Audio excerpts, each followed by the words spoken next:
Perkenalkan, nama saya Tabina Hanan. Saya Anissa Damayanti. Nama saya Anissa Nurrahma NA. Saya Viana Ayulandari dan saya Gracia Storus. Wika Frastia. Nama saya Dante Akbar. Nama saya Rizkita Widiawati. Nama saya Rifki Ramanda. Perkenalkan, nama saya Muhammad Wildan dari. Nama saya Firna Kirayu. Perkenalkan, nama saya Rahmadina Putri dari. Saya Wafidin Omadoni. Perkenalkan, nama saya Muhammad Rafi Pratama Putra dari. Nama saya Jana Agustini. Perkenalkan, nama saya Gal Nikola Gibran. Perkenalkan, nama saya Anggrini Mahadewi. Nama Livia Natasha. Nama saya Salwa Mufti Fadila. Saya Ingat Pegrahnifa. Saya Mutiara Astri Ika Marsanda. Nama saya Martia Yesi Triana dari. Nama saya Mada Eva Damayanti. Nama saya Muhammad Heru Anam. Saya Said Muhammad. Nima Hendra. Nama saya Mardlia. Nama saya Muhammad Rifki Septian. Saya Alvin Herianto. Saya Yulia Handayani dan. Perkenalkan, nama saya Ahmad Kadi Abdillah. Nama saya Rafi Fadlillah. Nama saya Aska Skiada. Nama gua Kevin Simorangkir dari Prodi Teknik Informatika. Pada kesempatan kali ini, kami dari kelompok Sasana Mita akan menjelaskan tentang sejarah ITERA. Selamat menyaksikan. Pada tanggal 6 Oktober 2014, Presiden Republik Indonesia melalui Peraturan Presiden meresmikan Institut Teknologi Sumatera di Bandar Lampung dan Institut Teknologi Kalimantan di Balikpapan sebagai perguruan tinggi negeri. ITERA dirintis pendiriannya dan akan dikembangkan dan dibina oleh Institut Teknologi Bandung atau ITB selama 10 tahun ke depan dengan kualitas minimal setara dengan ITB. Program studi yang diselenggarakan oleh Institut Teknologi Sumatera adalah untuk pemenuhan kebutuhan tenaga sarjana di Indonesia, khususnya di Sumatera. Sebelum diresmikannya ITERA dan ITK sebagai perguruan tinggi negeri, Indonesia sudah memiliki dua institut yang diunggulkan, yaitu ITB, Institut Teknologi Bandung, dan ITS, Institut Teknologi 10 November, terletak di Surabaya. Dua institut ini sama-sama terletak di Pulau Jawa. Di satu sisi, kedua perguruan tinggi tersebut saat ini kapasitasnya sudah melebihi daya tampung maksimalnya. Sedang di sisi lain, kebutuhan akan lulusan dari Institut Teknologi di tingkat nasional semakin meningkat. Atas dasar kebutuhan tersebut, Kementerian Pendidikan dan Kebudayaan memutuskan untuk menambah jumlah institut teknologi di Indonesia dalam rangka pemerataan dan peningkatan kualitas SDM pada tingkat nasional. Sehubungan hal tersebut, pemerintah merencanakan pendirian Institut Teknologi di Sumatera dan di Kalimantan. Institut Teknologi di Sumatera akan dirintis pendiriannya serta dikembangkan dan dibina oleh Institut Teknologi Bandung ITB dengan kualitas minimal setara dengan ITB. Pembangunan sebuah institut teknologi di Sumatera juga dikaitkan dengan Master Plan Percepatan dan Perluasan Pembangunan Ekonomi Indonesia. Disebutkan dalam dokumen Master Plan Percepatan dan Perluasan Pembangunan Ekonomi Indonesia bahwa salah satu prinsip dasar bagi keberhasilan pembangunan adalah produktivitas, inovasi, dan kreativitas yang didukung oleh ilmu pengetahuan dan teknologi. Dan ini dipandang sebagai salah satu pilar perubahan. Dalam kaitan ini, perkembangan SDM yang unggul, berkualitas, menguasai iptek, sekaligus memiliki karakter kewirausahaan yang baik menjadi sangatlah penting. Dan kemampuan SDM dan iptek nasional menjadi salah satu dari 3 strategi utama pelaksanaan MP3EI. Hal ini dikarenakan pada era ekonomi berbasis pengetahuan, mesin pertumbuhan ekonomi sangat bergantung pada kapitalisasi hasil penemuan menjadi produk inovasi. Salah satu kunci keberhasilan pelaksanaan MP3EI tergantung pada upaya cerdas dan efektif para aktor inovasi dari unsur akademisi atau peneliti, dunia usaha atau industri, masyarakat, legislator, dan pemerintah.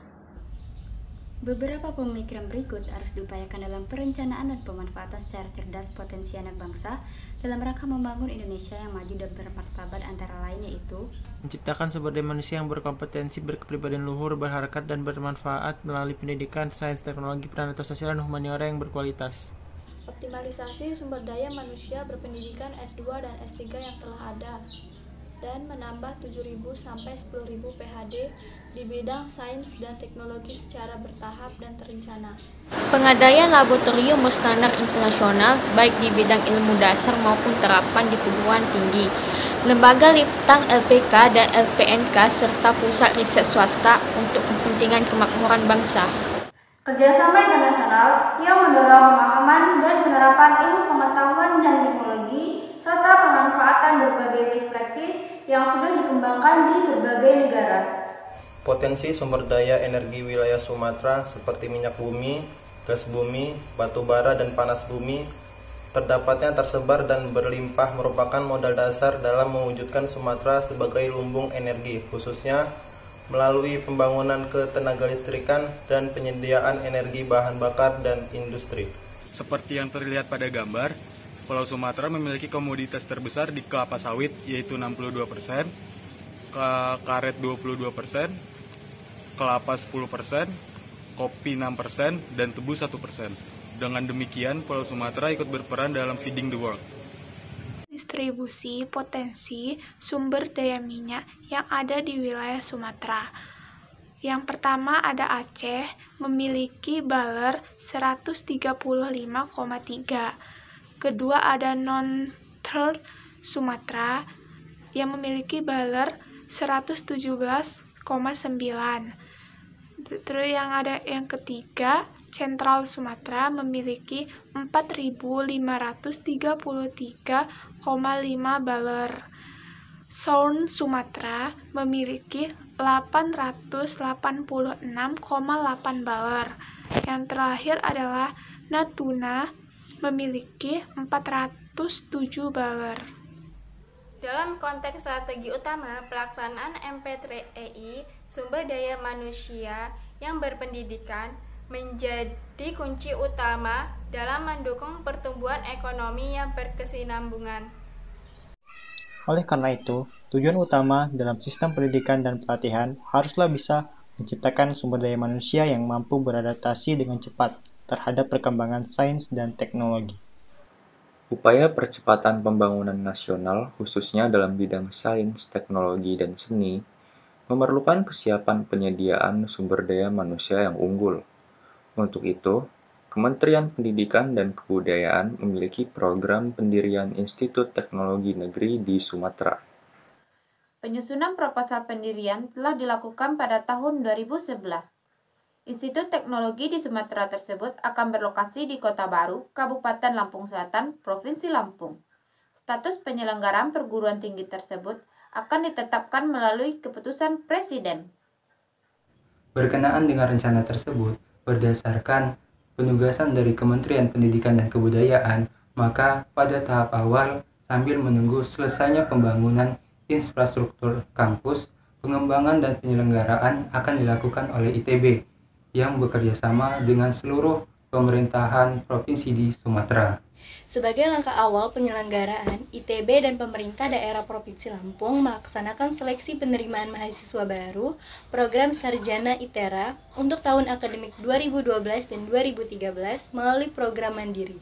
Selanjutnya disebut SPM ITERA 2012. Bangunan calon mahasiswa yang lulus seleksi pada tahap SPM ITERA 2012 dan 2013 memulai mengikuti perkuliahan di kampus ITB. Karena keterbatasan daya tampung, maka pada saat pembukaan awal jumlah yang diterima sementara dibatasi sebanyak 100 mahasiswa dalam 5 program studi.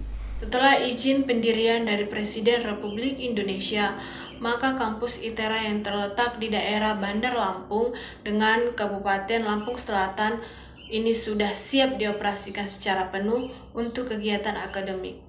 Fisika, teknik geomatika, teknik elektro, teknik geofisika, dan perencanaan wilayah kota.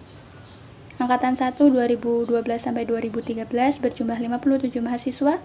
Mahasiswa yang masuk pada tahun ajaran 2014-2015 menjalani perkuliahan di kampus ITERA Lampung. Para mahasiswa secara bertahap akan dipindahkan dan mengikuti perkuliahan di kampus ITERA Sukarame, Kabupaten Lampung Selatan. Di tahun ajaran 2012, ITERA menerima mahasiswa baru untuk pertama kalinya diselenggarakan oleh ITB dan pemerintah daerah Provinsi Lampung. Dengan awal prodinya yaitu prodi yang pertama ada prodi fisika, teknik geodesi dan geomatika, teknik elektro, teknik geofisika, serta perencanaan wilayah dan kota. Tahun ajaran 2013, pada tanggal 20 Maret 2013, Peletakan batu pertama di ITERA oleh Kementerian Pendidikan dan Menteri Kebudayaan, yaitu Profesor Dr. Insinyur Muhammad Nuh DEA, dan pembangunan Prodi Teknik Sipil dan Teknik Informatika. TA 2014, 21 Mei 2014, peresmian kampus ITERA tahap pertama. 6 Oktober 2019, Peraturan Presiden Nomor 124 Tahun 2014 tentang pendirian Institut Teknologi Sumatera diundangkan 9 Oktober 2014. Pada tahun 2015, 16 Mei 2015, KM ITERA dibentuk di kampus ITB. B. ITERA menerima mahasiswa baru jalur SBMPTN untuk pertama kalinya. Oke, sekian dulu dari kelompok kami. Apabila kami ada salah, kami mohon maaf. Terima kasih.